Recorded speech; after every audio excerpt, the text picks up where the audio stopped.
Good evening and welcome to Tigrai Press Media. Tonight we are honored to once again host Ambassador David Shinn, former US Ambassador to Ethiopia, distinguished scholar and one of the leading experts on the Horn of Africa. Ambassador Shinn has joined us several times before, and we are grateful to welcome him back to share his insights on the evolving situation in Tigray, Ethiopia, and the broader region. Ambassador Shinn, thank you for returning to Tigrai Press Media. It is a pleasure to have you with us again. Thank you, Bishan. It's always good to join your program. Ambassador Shinn, let's start with the Tigray. How do you see the situation on the ground today? Well, I think the situation is very disturbing. You have not only internal Tigray problems now and very serious ones. And in the first instance, they need to be resolved. The Tigrayans have to get together in some fashion to decide what the future should be for the Tigray region. And I realize that there's even a group that is supporting independence for Tigray now. That's not a position that I agree with, but I understand that there are Tigrayans, and perhaps significant numbers of them, who do take that position. My own preference as an outsider, and it's obviously up to Ethiopians to decide this, not outsiders, would be that Tigray remain part of a unified Ethiopia. But the Tigrayans don't seem to know where they want to go at this point, and there are continuing concerns about federal policy, how that plays out vis-a-vis Eritrea, seeking access to the sea. Of course, Tigray is the major region bordering Eritrea, so anything the federal government does vis-a-vis Eritrea impacts Tigray enormously. Now Afar is being brought into it. There are certain concerns that perhaps the differences between certain elements in Tigray and those in Afar, or elements in Afar that are opposed to certain elements in Tigray, are complicating the issue. It's getting to be a real complex mess. And it has always been, ever since the outbreak of war between Tigray and the federal government, has been a very difficult situation. But the Pretoria Agreement does not seem to be holding up very well. There just is not a lot of good that I can see in Tigray at the moment. And in the meantime, the primary people suffering are the average Tigrayans who just want to get on with their lives and get back to their farms. And they're not able, in many cases, to do that. So I'm pretty pessimistic about the situation in Tigray at the moment. What do you believe are the biggest challenges facing the interim administration? Boy, there are a lot of them.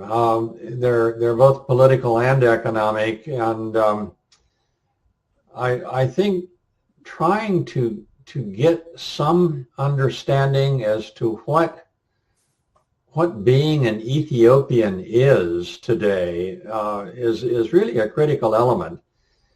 And I don't know as though anyone in or out of the government at the moment knows how to go about that.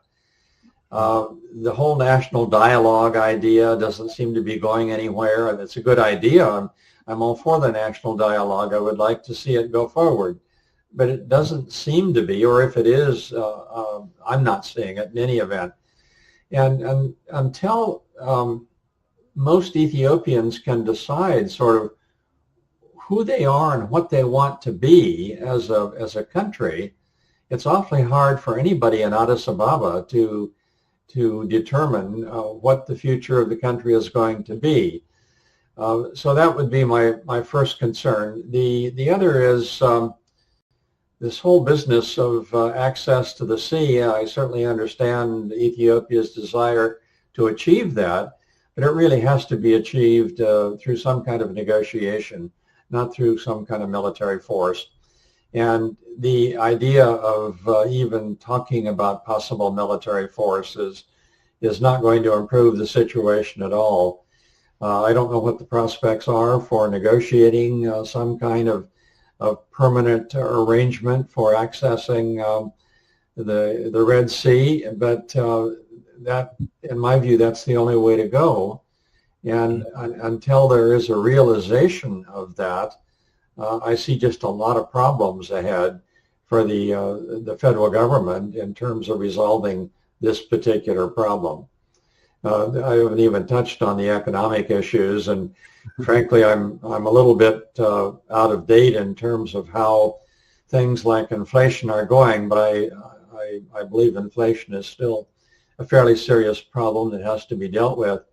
I'm not sure I'm in a position to really comment on some of the other economic concerns. What practical steps are needed to strengthen the peace process this time? The first step is one that seems to be the hardest for any Ethiopian to achieve, and that's a willingness to compromise. I've been sort of astounded throughout my association with Ethiopia, which goes back to the 1960s, that it really is difficult for Ethiopians from any element of society to compromise on much of anything.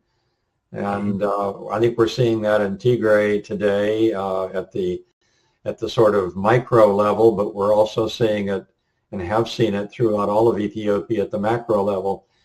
There just has to be a willingness by all parties to have a little more give in their positions rather than to take the my way or the highway approach, which tends to be the standard way of reacting in most Ethiopian organizations and groups. So that's my starting point. I don't really know if there's much that can be done from the outside. I'm not sure that any external power is in that strong of a position to encourage Ethiopia to take steps that will get it more on a path toward reconciliation. Perhaps there's more that can be done, but there have been so many efforts in the past, and most of them have not achieved very much, that I'm a little dubious that is where the problem lies.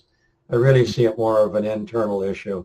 How do you see the role of the international community at this stage? It's important to continue to be supportive of those positions that the federal government takes that are deemed to enhance peace and prosperity and development in the country. Now, one can argue what those are, and I'm sure there are certain groups of Ethiopians who would argue that the international community is supporting things that are not helpful in some instances.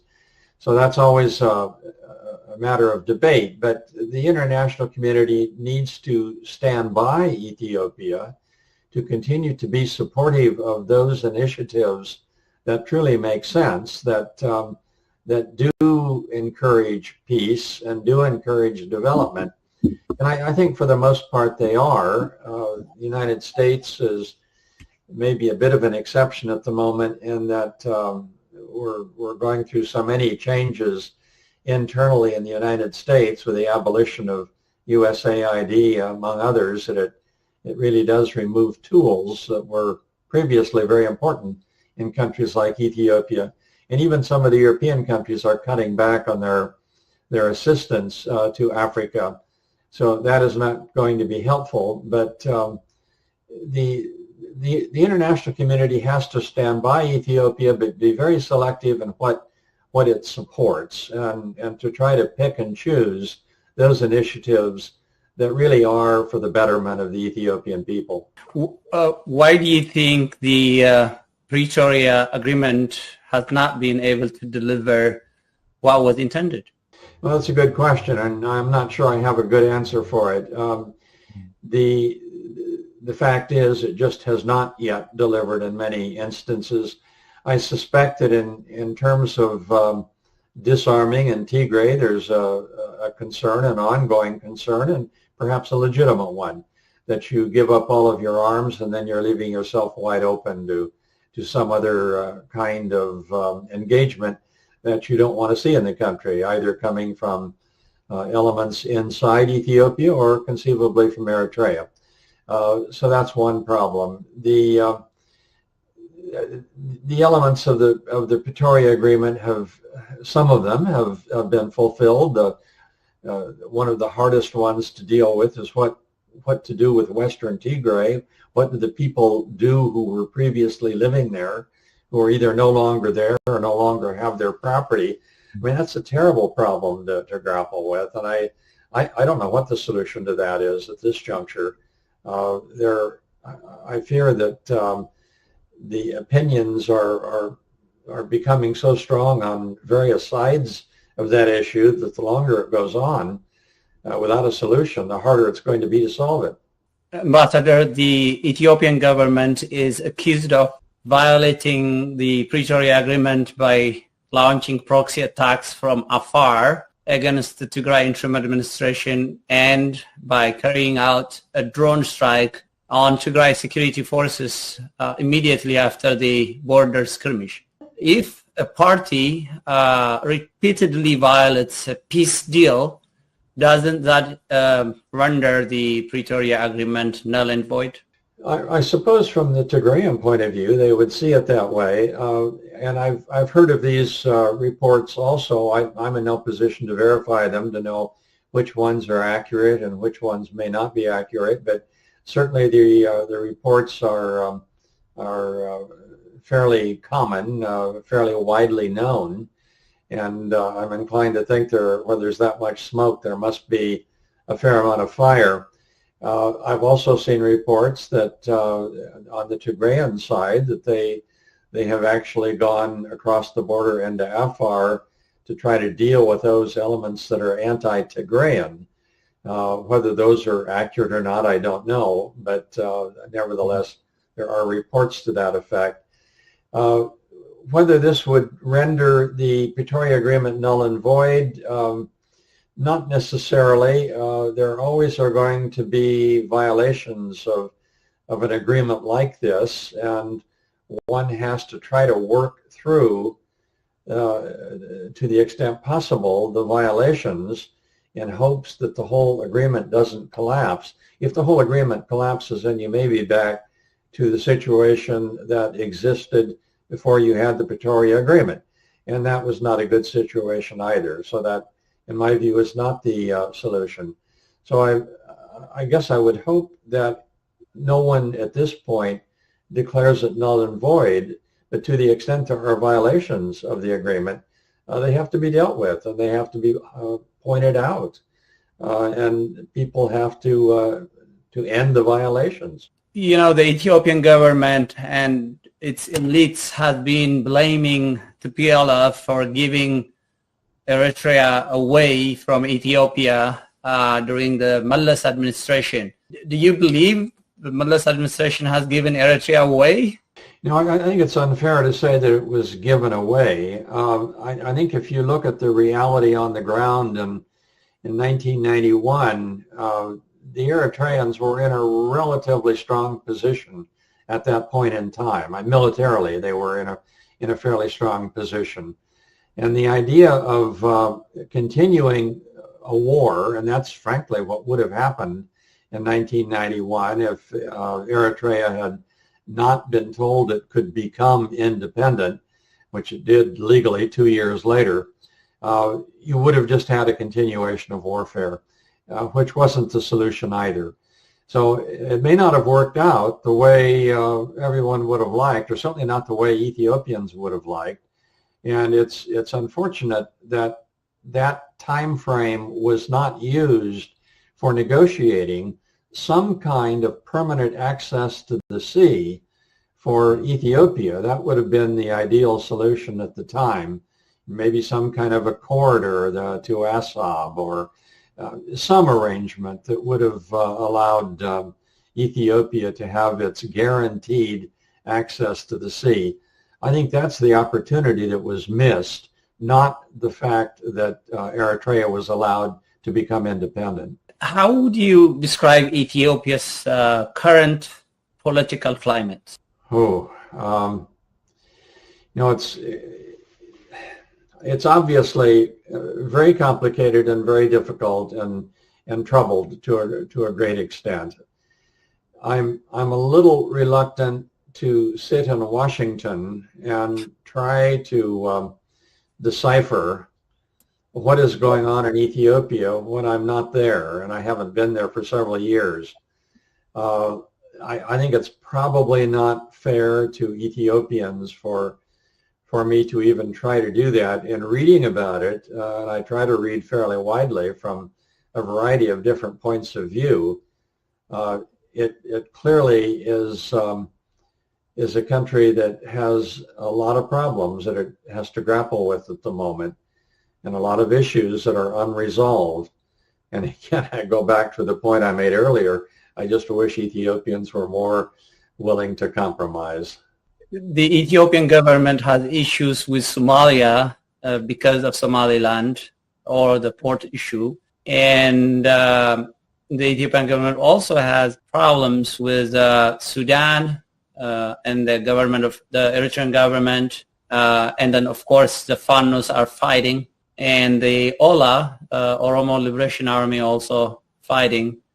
And the government has no good relations with Tigray as well. So what do you think the fate of this Ethiopian government be? Well, you paint a pretty dreary picture of the situation in Ethiopia, and I can't disagree with that. It's not a pretty picture at the moment. The future, though, one always has to be careful about predicting the future of Ethiopia.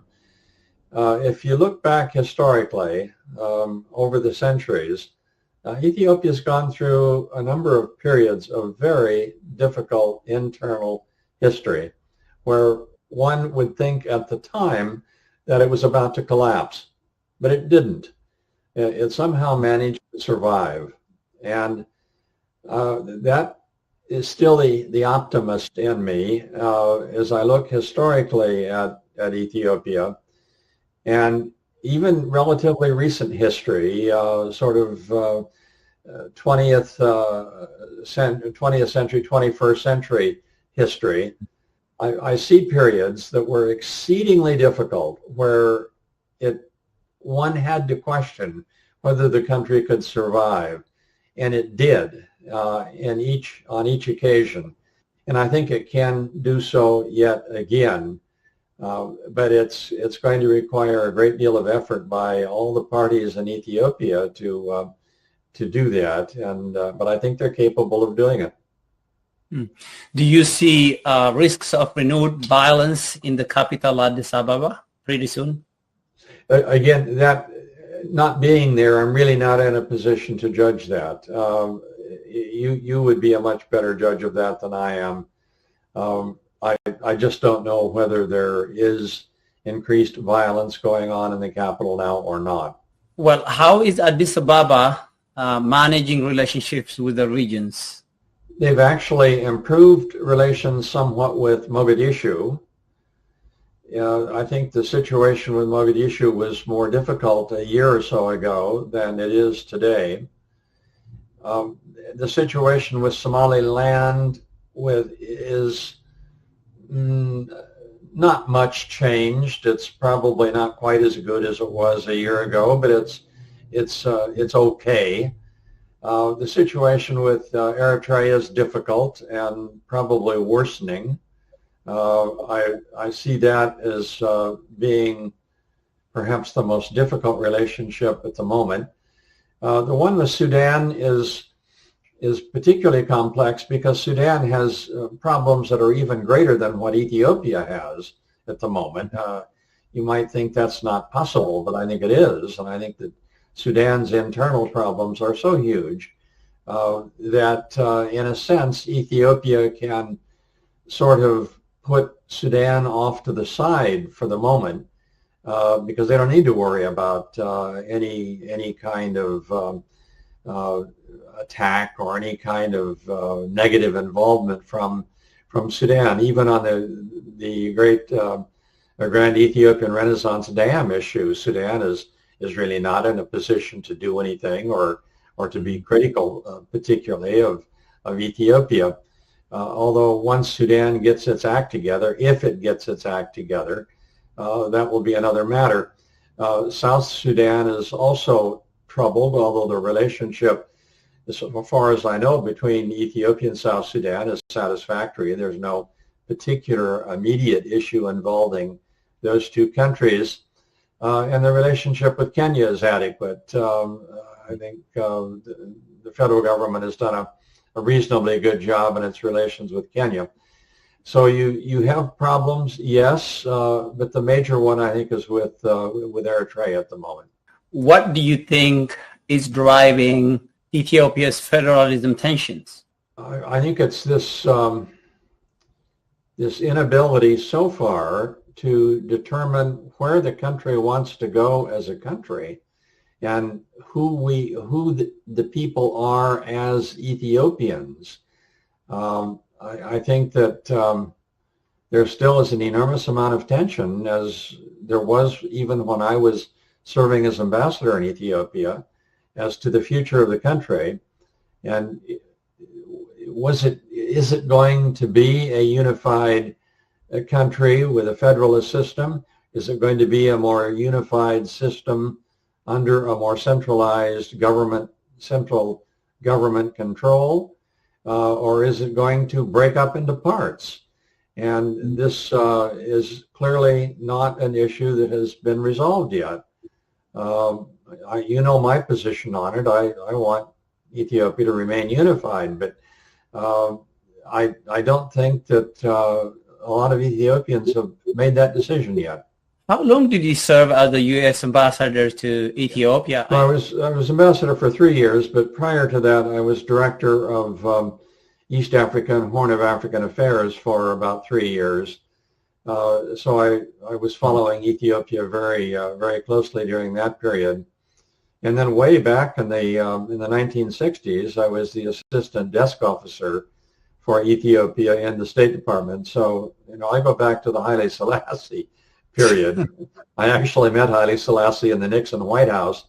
I think it was 1969, probably. That is amazing. And let me ask you a few questions about Horn of Africa then. What is your assessment of the region's overall security environment?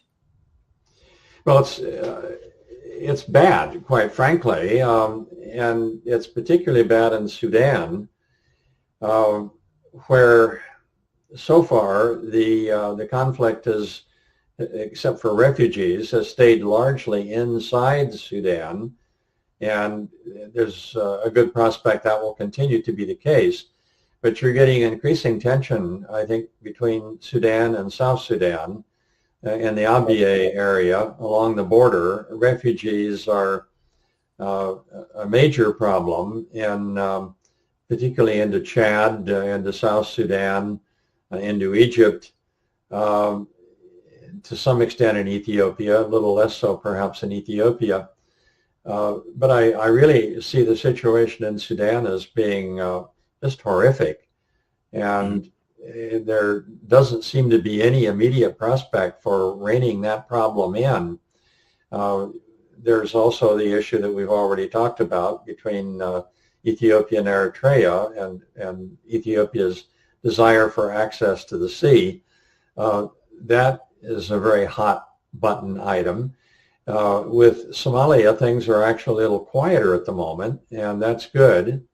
Al-Shabaab continues to be a problem, and Al-Shabaab has had made some improvement in its own position in the last several months, but not to the point where it's threatening Mogadishu at this point.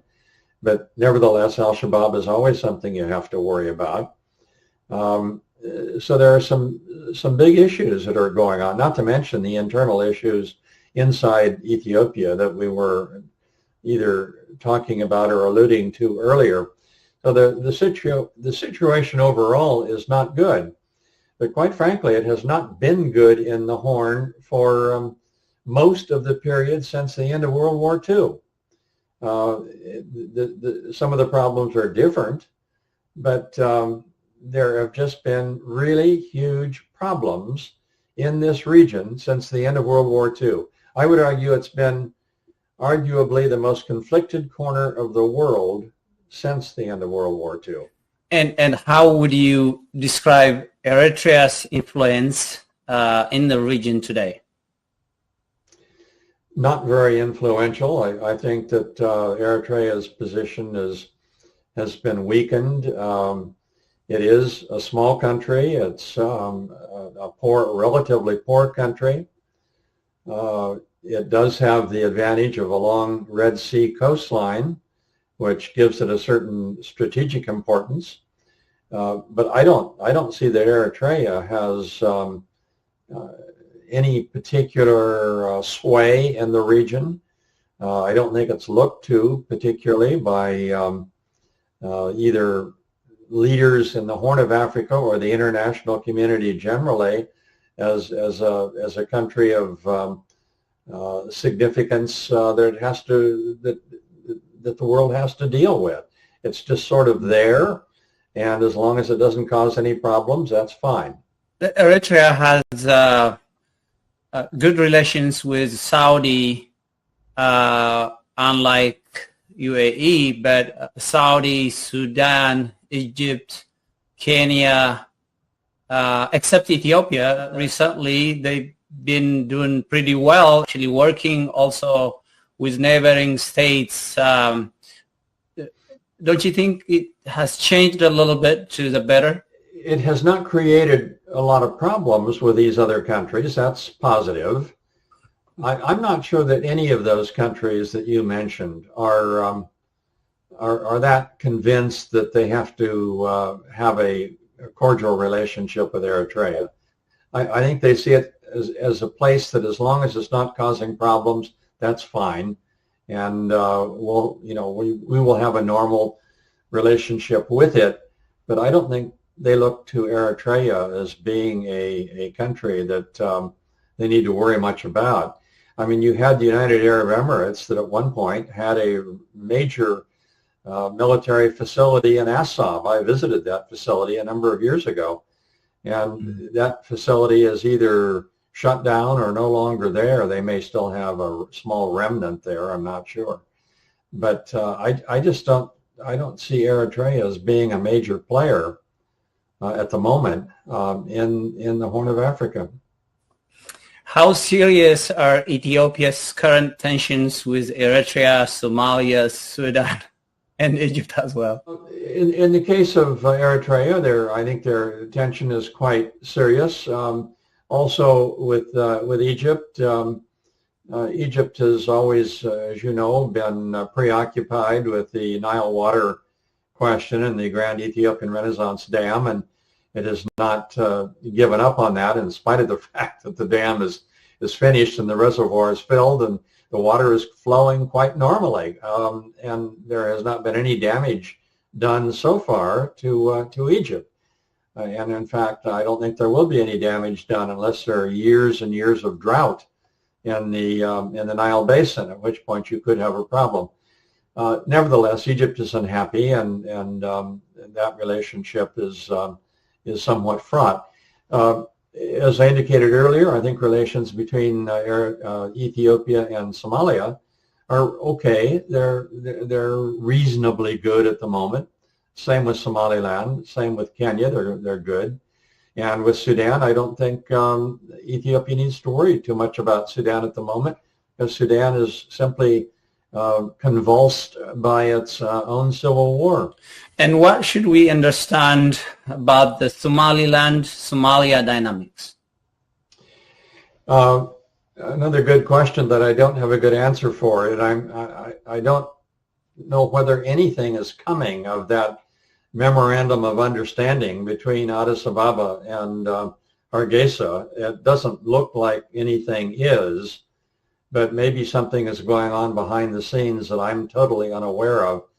I think it's important that the two capitals have cordial relations, and they do at the moment. That can continue. The memorandum of understanding simply sits there unimplemented, and that's not all bad either. Maybe the MOU was not a very good idea to begin with, but I don't see anything happening with it. And in the meantime, you've had, as I say, this improvement in relations between Addis Ababa and Mogadishu. And what diplomatic steps could prevent further regional escalation? The main one would be some kind of a negotiation between Eritrea and presumably Eritrea and Ethiopia, which would make the most sense, on access to the sea. But it has to be negotiated, and it has to be the two leaders sitting down and working something out so that Eritrea gets something out of it. That'd have to be something fairly important. And Ethiopia would have some kind of guaranteed corridor or access. And I don't see why that is not possible and why it would not be in the interest of both countries at some point.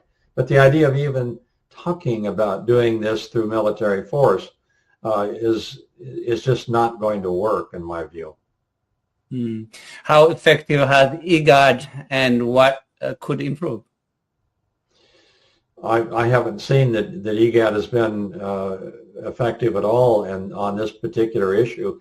There may be discussions going on between among the IGAD members that I'm not aware of, and perhaps they are doing more than what I am implying, but I certainly haven't seen anything that would suggest IGAD is playing a significant role.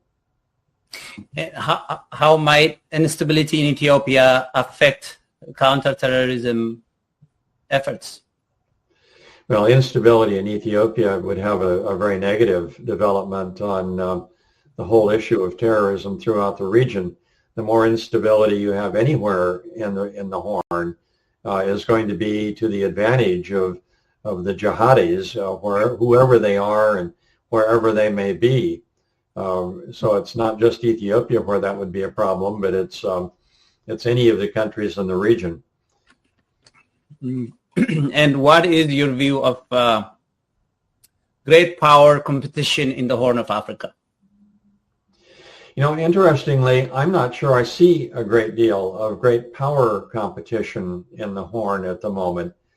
The Russians were at one point fairly active in Sudan, initially on behalf of the Rapid Support Forces. That seems to have pretty much ended, and the Russians are now engaged to some extent in providing arms to the Sudan Armed Forces, although they're not the major supplier of arms, in my understanding of it. But the Russian role is just not that great. The U.S. was very involved on the humanitarian side in Sudan, but with the Trump administration and the dismantlement of USAID, much of that has come to an end. So the U.S. is not that involved. On the other hand, the U.S. is involved in what's called the Quad, which is a group of the United States, Saudi Arabia, Egypt, and the United Arab Emirates to try to arrange a ceasefire in Sudan, which is a positive development. It hasn't worked yet. There's no agreed upon ceasefire, and there's no indication that it's going to happen anytime soon, but at least it's a positive step by the Trump administration, perhaps somewhat offsetting the dismantlement of USAID. China, does a lot of talking about dialogue and conferencing and let's all be friends and kumbaya, etc. But I don't see China really engaged in any significant way in Sudan, other than the fact that parties are getting Chinese drones, but presumably they're getting those through third parties, not directly through China. But I don't see that much head-to-head competition among the great powers in the Horn at the moment. And even in Ethiopia, I don't see that much competition going on, nor in Somalia, nor in Eritrea. It's kind of interesting. It's to the extent it's taking place in Africa, it's taking place in the Sahel or the Democratic Republic of the Congo or West Africa, but I don't see it so much in the Horn. How would you evaluate United States policy towards Ethiopia during and after the Tigray conflict? The United States has stepped back and is clearly less engaged than it was. We don't have sort of an active special envoy for the Horn of Africa at the moment. The U.S., as I indicated, is involved in trying to come up with a ceasefire in Sudan, so someone is working specifically on the Sudan issue, but I don't see them doing anything in terms of Ethiopia. It's been a real backing away from engagement in Ethiopia. Going forward, what should the United States prioritize? I think it should prioritize its humanitarian support, humanitarian aid assistance to the entire region, which it's not doing. It has really pulled back from providing assistance to all of the countries in the Horn of Africa as a result of the dismantlement of USAID. It should get more engaged with its soft power elements, which it's also pulled back from, which includes things like reactivating the services that the Voice of America was running, but is now stopped because the Voice of America is being dismantled. There are some smaller things it ought to be doing that, like reinstating the U.S. Institute for Peace, USIP, which was engaged in small research-type programs, some of them aimed at trying to come up with advice and guidance on, improving relations in the Horn of Africa. USIP has been dismantled by the Trump administration. I mean, these are all things that are, in my view, were helpful under previous administrations that now either no longer exist or exist in a very truncated manner and are not performing anywhere close to the way they used to perform. What gives you hope about the future of Tigray and the entire region? Well, I go back to the point I made at the beginning of our discussion, and that is basically there has to be a meeting, a coming together of organizations and groups and leaders from all elements of society to sit down and decide where they want to go with their future, both within Tigray itself on the one hand, and then Tigray vis-a-vis the federal government on the other hand. And until there can be internal agreement within Tigray, which I don't see at the moment, there's really not even a place to start yet. So the first starting point is agreement within Tigray as to where they want to go and how they see the future. The next step is working with the federal government and deciding how they can work, how they can develop a relationship with the federal government. Ambassador Shinn, I sincerely appreciate your time and thoughtful insights. Thank you for being with us. Thank you, Bisrad, and I wish all the best to my friends in Ethiopia and the Horn of Africa. To our viewers, thank you for watching Tigrai Press.